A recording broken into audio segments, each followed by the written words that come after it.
Hi Internet, I'm Sophia, and I'm here to review the Fallout TV show. Let's get started. This show begins in a future based on a retro-futuristic alternate reality timeline where the 1950s never ended. We meet one of the main characters, an anti-hero named Cooper Howard who loves his daughter, and so do I. She's adorable. So anyway, the bomb goes off and just about everyone on Earth dies. Then we go forward in time over 200 years to our protagonist, Lucy.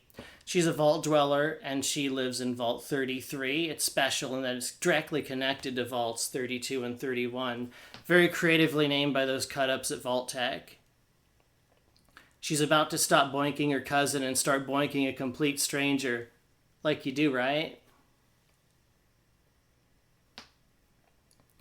There's a ton of jokes about incest in this show. It leans into a softcore boy and his dog vibe. Sick and bizarre and entertaining in a safe, Bezos-friendly kind of way. Raiders attack. Lucy's dad is kidnapped, setting her on a journey heroically. She meets a mysterious woman everyone hates and fears and worships. Is she bad? Well, let me just tell you something. She runs a faction in a Fallout show. And this show does a good job of getting one thing right. They get a lot of things right, but one of the things they get right, all factions are evil, but some factions are more evil than others. Possibly the number one core tenet of the way the video games tell a story. Now we go to Maximus, who I will call Max for the rest of this review/recap. A Brotherhood of Steel nerd who is so nerdy. Oh my god, this guy is adorkable. He is such a total goof. Maximus and Lucy are both really hot and charming and reminded me of me and my boyfriend. When they kissed at the end of the show, I absolutely squealed with delight, which I will not reenact now. This cute, charming, lovable nerd is also violent and sadistic because this is Fallout, so he ought to be. I mean, look where he is. Look where he lived his life up to this point. The decisions he makes now is going to be informed by what he's experienced thus far, which is not a condition unique to Max. Episode 2 begins in Enclave territory. Dr. Siggy Wilzig injects blue mystery goo into his neck. He gets booted for a weird dog he has. Nobody likes his weird dog because it's too weird. But weird according to the Enclave, so probably just like a kind of normal dog, hopefully. Lucy bumps into Wilzig, who says, "Go back to your vault, young lady, and don't return until you've eaten all your broccoli and done your homework." Maximus and Titus are assaulted by a zombie bear who is not happy at all. This bear is pissed. Titus gets his ass kicked and looks like a wimp, and it is hilarious. Titus also tells Maximus that he is dead for what he did, but what did Max do? Well, shit rolls downhill and someone is to blame, so for some unarticulated reason, this is all Max's fault. The way he tried to run for that bear even though it was in his power armor, it's Max's fault somehow. Lucy shows up in Philly, which is a bog-standard Fallout settlement. Howard rolls up on Lucy and Wilzig and a shootout ensues, also involving some townies, and Max shows up after some sick action and then kicks some butt of his own. Wilzig commits suicide with cyanide, which doesn't really work very often, but this is television where it always works. And then his head is severed from his body. That's right, he is decapitated. Episode 3, back in 2077, Barb Howard talks her hubby into doing ads for Vault Tech. Present-day Thaddeus is a squire sent to squire for Maximus, who is totally a legit knight for the Brotherhood. Lucy rolls poorly on her random encounter table and bumps into a giant freshwater lizard with a bunch of human fingies growing out of its mouth hole, and it's freaky AF. Wilzig's head is eaten by the gulper. Howard takes her prisoner. Howard is kind of a dick, but he used to have a cute kid and a pretty wife, so he can't be bad, right? Right?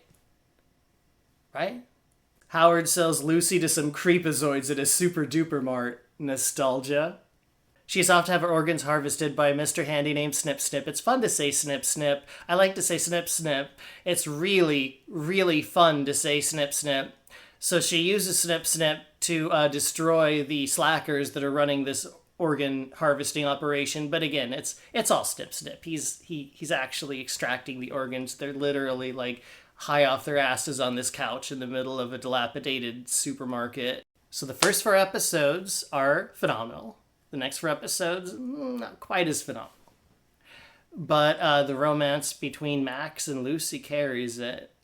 I'm awfully fond of the romance that Lucy and Max share in this show and how adorable it is. It's so adorable. Max reveals his true self to Thad, who snags the power cell out of Max's power armor. And unlike in the game, Max can't get out of his zero battery juice power armor. Narrative friendly trumps player friendly, and he is trapped in there.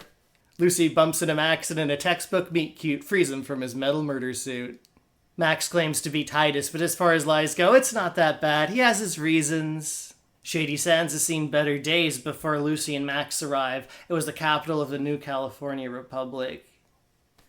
Like mice looking for cheese, they fall into a trap that was set by the denizens of Vault 4. Just when you thought Episode 5 couldn't get any more vaulty, here we are at Vault 33. Betty was overseer once and she wants the job again, and she wins the vote. Isn't democracy beautiful in a vault?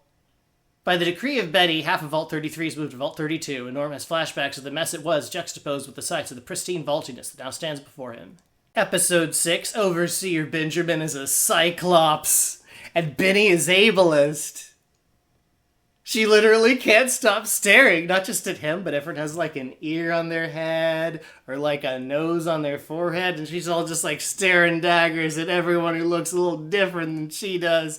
She was raised in a very vanilla vault, and the thought of anyone that has more or less of anything than she does is very challenging to her and her whole worldview. She's confronting prejudices she didn't even know she had. She later gets weirded out during a ceremony where the Vault 4 denizens strip naked and smear the ash of Shady Sands deceased on their bodies in an occult ritual that admittedly is not for everyone.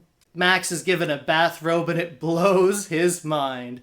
Think about it. The Brotherhood of Steel are like all macho and they got their big metal suits and they're all like, yeah, the Crusades never ended. At least in this. They're like, you know.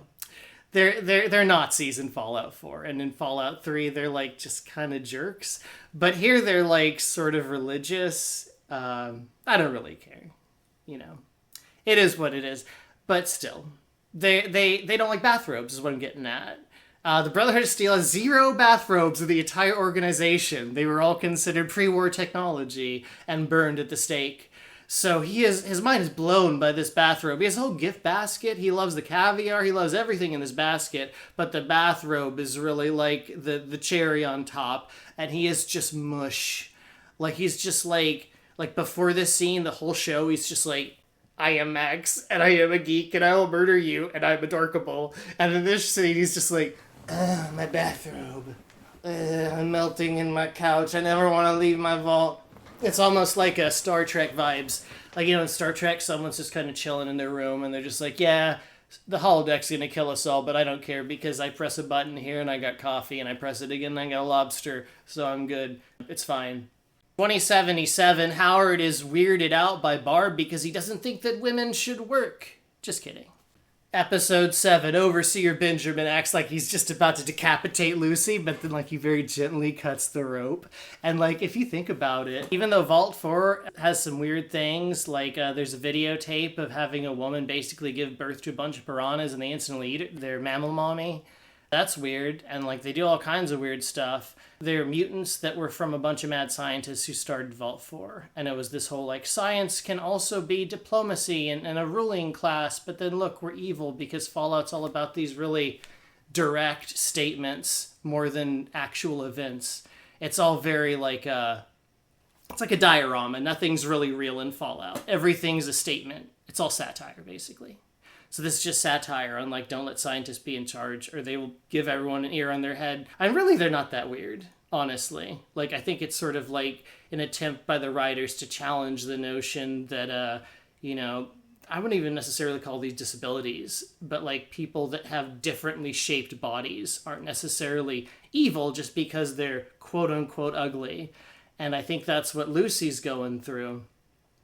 It's a tough sell for some people viewing it, that, you know, a character can have this prejudice and be the protagonist, but sometimes having the protagonist have some sort of bigotry lets the story progress in, like, creative ways.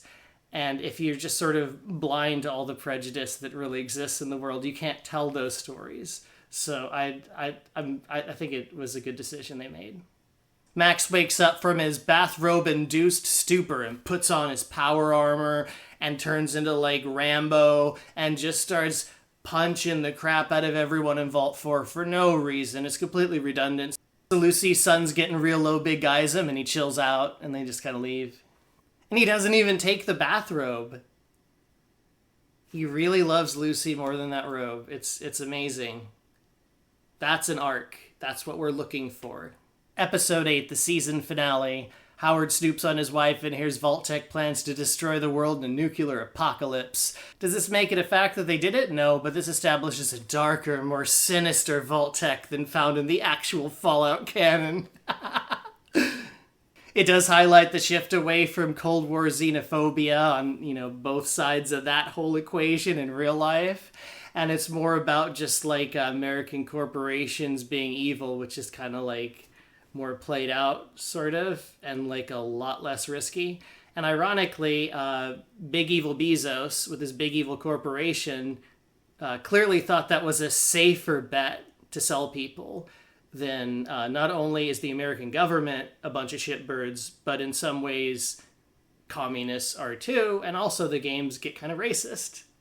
And they sort of make fun of Americans having anti-Chinese racism, but that's a mouthful, right? Like, that takes some critical thinking. You need some media literacy to see that this doesn't mean the writers of the show hate the Chinese, so you can't leave that in.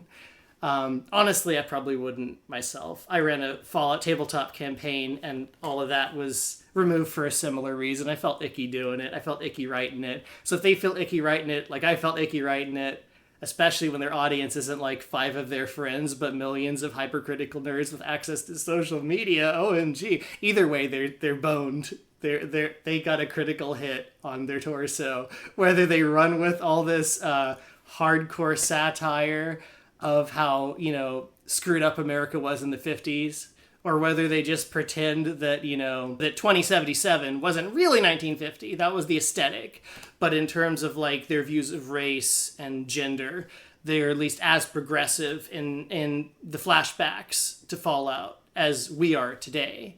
So it's a good move. I like it. But they're completely defanging Fallout, and that's worth an annotation at the very least, that this is a toothless take on Fallout.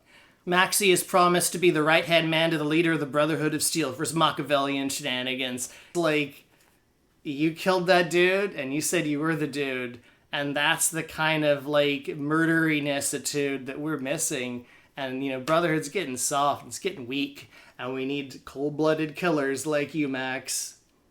Does he not see how hot this guy is? This is a television show. He can't be that bad if he's this hot, right? Unless it's like a Jeffrey Dahmer documentary or something.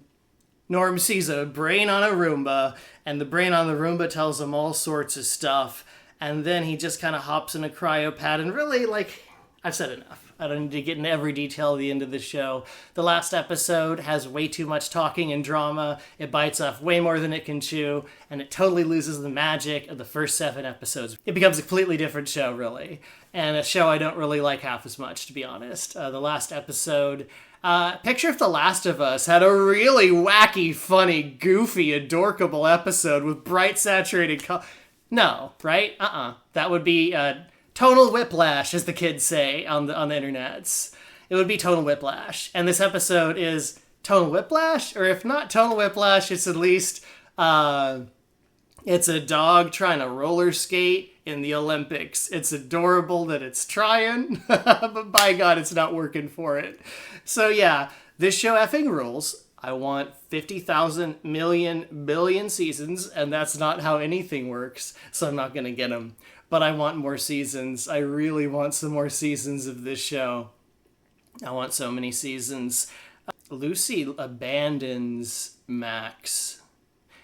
And what gives? Got Cooper right there. You grab a couple legs, Cooper grabs a couple arms, and Max, who you've pledged your undying love to and tried to bone throughout the whole series, could be with you like you wanted. And it wouldn't be this whole writers be writing crap where they just have to get separated. Bleh. But yeah, watch this effing show or you are bananas. She is off to have her organs harvested. However, she gets the drop on the Mr. Handy named Snip Snip. His name is Snip Snip. It's fun to say Snip Snip. Snip Snip wasn't in the script this much as I am snipping at you now.